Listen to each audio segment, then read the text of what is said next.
I'm João Federici, the World Cinema Programmer for the Mill Valley Film Festival, and I'm here today to talk about the West Coast premiere of The Name of the Flowers. I hope you enjoyed the film and stick around with me and our special guest for the Q&A. The movie takes place on the 50th anniversary of Che Guevara's death, when an old country school teacher who extended a gesture of kindness to Che in his final hours makes a long journey from her mountain home to share her historical story. Here with me today to discuss the film is the Iranian-Canadian journalist and director Bahman Tavoosi. Thank you so much for joining us today and sharing such a charming movie and endearing character. Thank you very much to you for basically being very kind with me on the film. And thank you very much to the Film Festival of Mill Valley for the invitation. It's really a great honor to be in the festival and to be able to share the film with the audience. Even though we are watching the film on smaller screens, ideally it would be better to watch it on bigger screens, but this is also an opportunity that we all should perhaps cherish. Thank you very much. Thank you. And I know that we started working as a journalist now in Tehran, where you shot your first shorts before moving to Canada.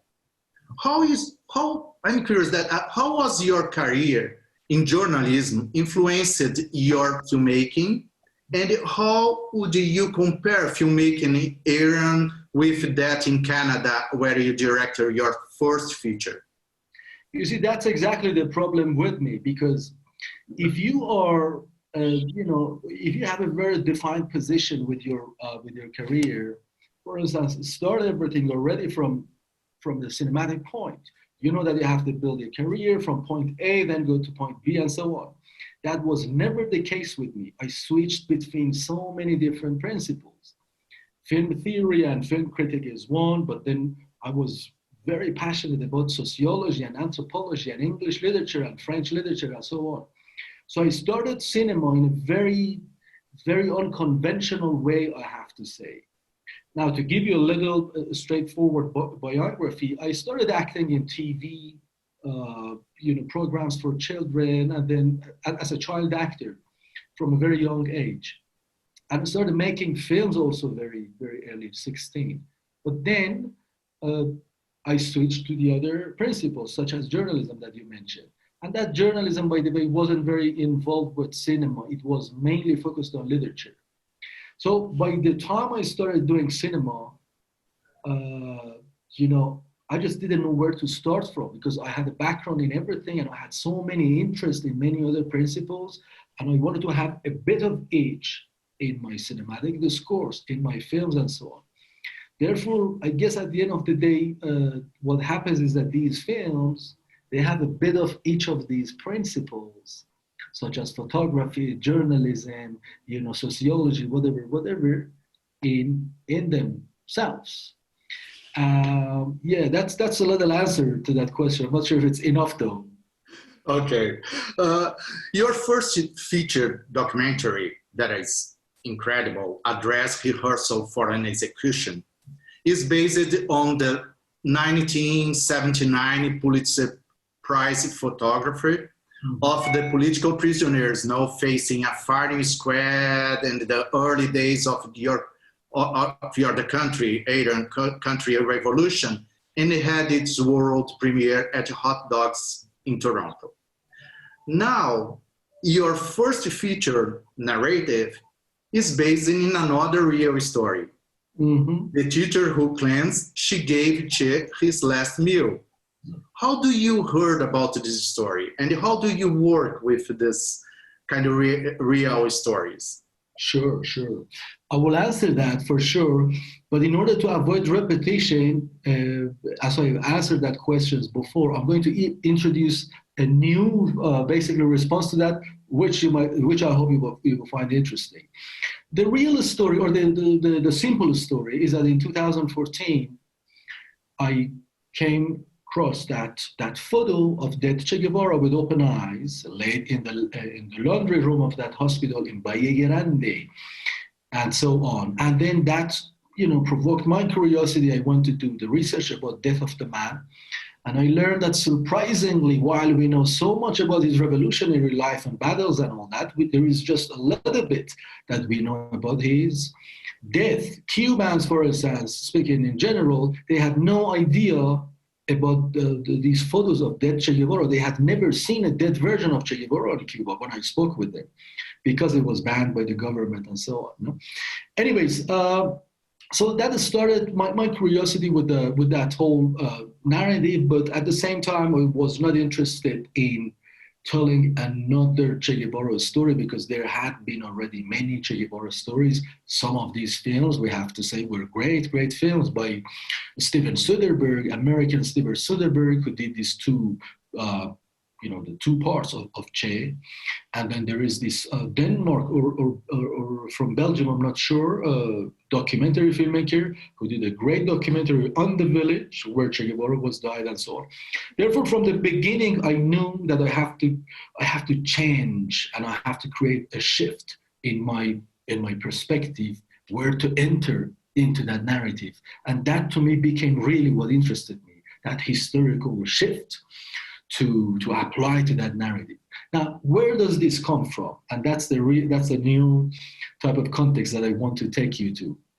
You see, I was born in a special time and place. May I use that term, special? I was born when a century was coming to an end, a century of great and grand political narratives of Marxism and so on and so on. I was born at the end of the century, right? Yeah.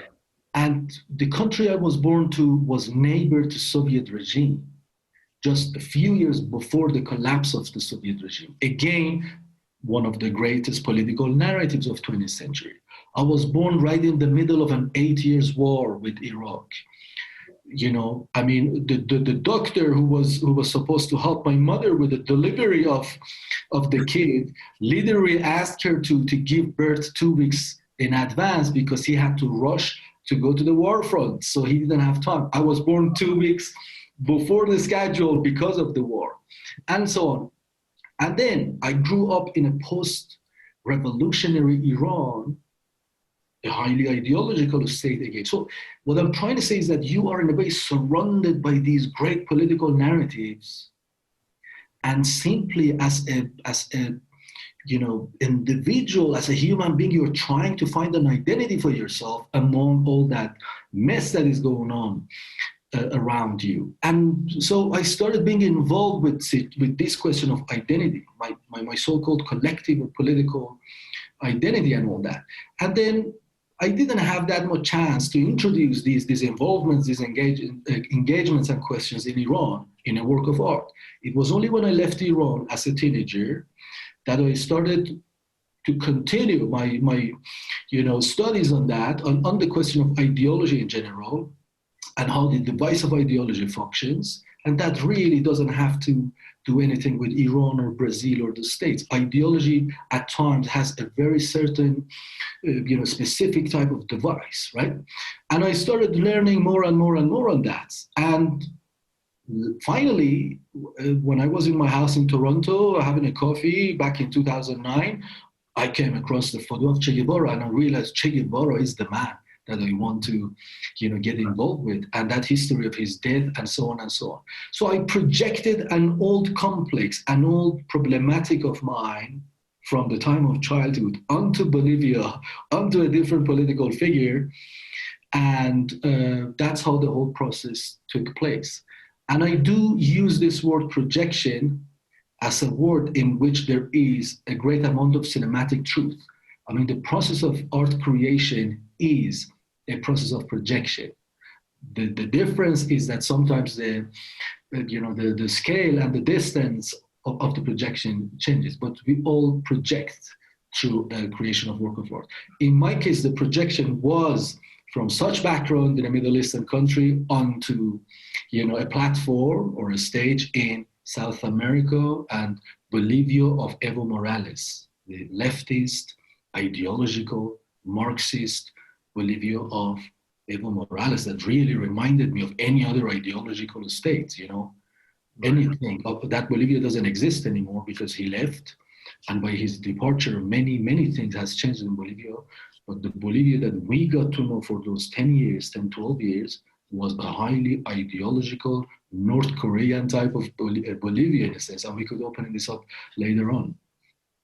Sorry for being too, I guess I want to lengthy, but I hope that I'm thinking that here, because watching the name of the flowers is not difficult to see how the real story merges into the fiction.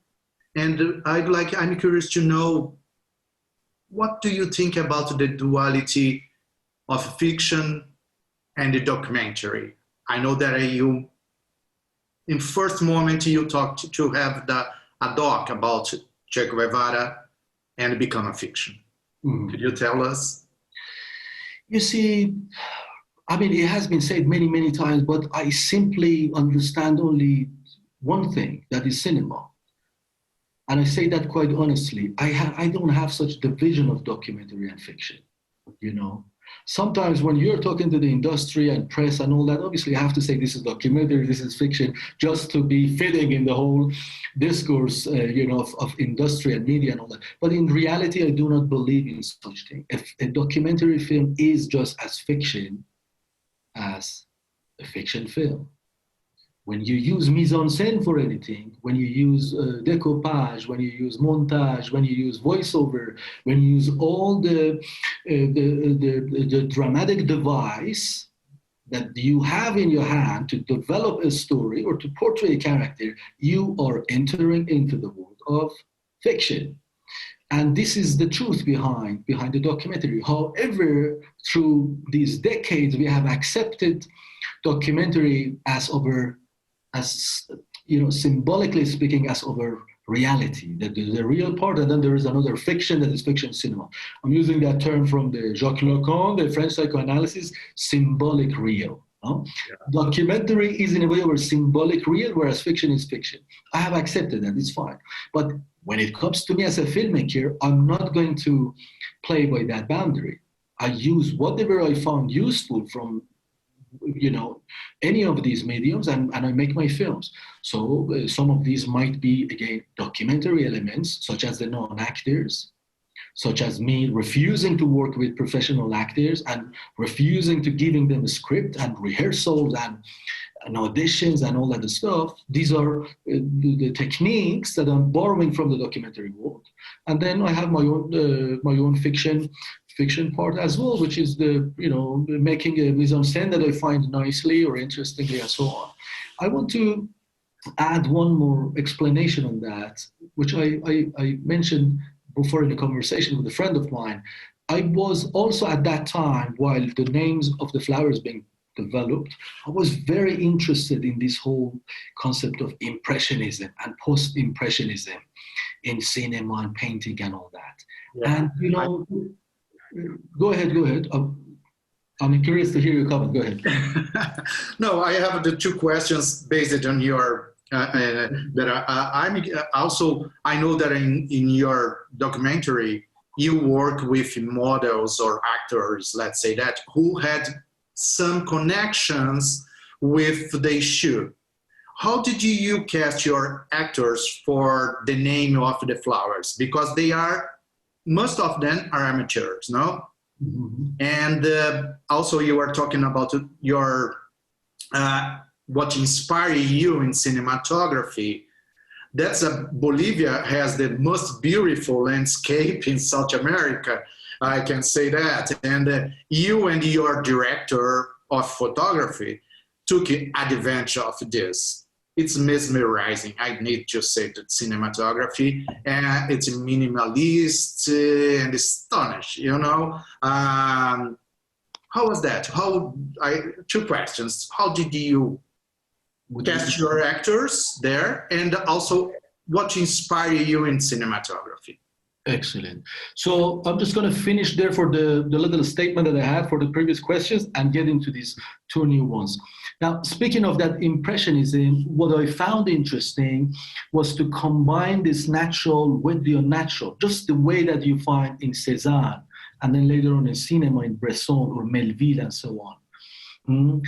That type of representation of a world of art for me, seemed to be very appealing. And I wanted to do that so badly with this same film. The non-actors that we are talking about, these models that you're using the Bressonian term for that, the models, they were part of that strategy to introduce the raw, authentic, and the powerful force of nature, force of the natural to the film. Whereas on the other hand, I'm introducing my stage and my fictional, mise en scène and everything, the puesta en scèna, everything that is staged and so on and so on. So I like that combination. Now, let's get detailed about working process with the non-actors. In South America too, with the great masters of South American cinema, such as Jorge Sanginés and so many others in Colombia, in Brazil, also in 80s, for instance, 70s and 80s, the cinema in Brazil and so on, and also in Iran, the country where I was born, there has been, as we know, a great tradition, we have to call that. It's not an experiment. The tradition of working with non-actors and developing your film language through basically the energy of non-actors. Naturally, as a filmmaker who has that Iranian background, I was also interested to use what I had learned previously from that cinema and apply it in Bolivia. However, there are great challenges there when you approach an actor or a non-actor, an individual who does not belong to your, so to speak, culture or language, etc., you're introduced to new challenges. Yeah. These directorial methodology of working with non-actors, I repeated that a few times, is entirely based on anthropology, sociology and all that, and then psychology of that individual. You need to have access to these two discourses in order to get the reaction that you want from that individual. In that case, this is not really an acting job. It's called reacting. You're reacting to your process of psychological conditioning in front of the camera. Reacting, that's the job of a non-actor. And to go through that process of conditioning, so to speak, you need to be kind of skilled with many different techniques and so on. Because as you yourself know better, I cannot pass my script to them. I cannot go take them for an audition. Okay, please say me this line or that one. No, it's not good. Please, next one. There is no such thing there. And then there is no rehearsal either. Okay, please come to my office. We're going to do a rehearsal of the scene number 27, whatever. There is no such thing. The whole process is done very delicately, very intimately, between two individuals. But beneath that intimacy, and that type of communication, you are building your own. You're building for your own goals, which is preparing this person in front of the camera. I'm going to give you a couple of examples of which I had never, ever spoken before when it comes to my techniques, so to speak, of working with the non-actors. You see, I don't even know which one to use, but I'm going to start from the last scene. There is a scene when this protagonist, the main character, the mother and the retired teacher, she's in the hospital bed and crying. There is a dolly in to the mother. I'm not sure if you remember the scene in the hospital. I remember, for sure. And then she's crying and she looks very, very miserable and so on. So in a normal case, you would go to the actress, please, okay, now give me some more. I want some tears, more desperation, etc., etc. That's not the case. So I had to come up with a technique. For many weeks, I was in touch with the daughter of that actress, non-actress, and I asked her to please tell me what has been a very traumatic point of, your mother's life. I would like to know that. And she said it was the death of my brother, death of her son, that really moves her so bad each time we bring it up. And I was like, okay, do you have any photos of that deceased son? And she said, yes, I do have them. I'm like, can we see those photos? So she brings me the photos willingly. No, they want to participate in that. Yeah. So willingly she bring me these photos. We looked at the photos and I'm like, they're very interesting. If you allow me, I will keep these photos with me for the day of shooting. And she said, okay. So I kept these photos secret. The mother hadn't seen these photos for 10 years.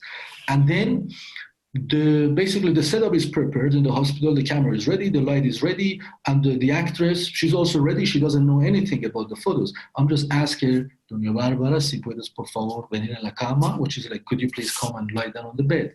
So she comes very innocently and so on.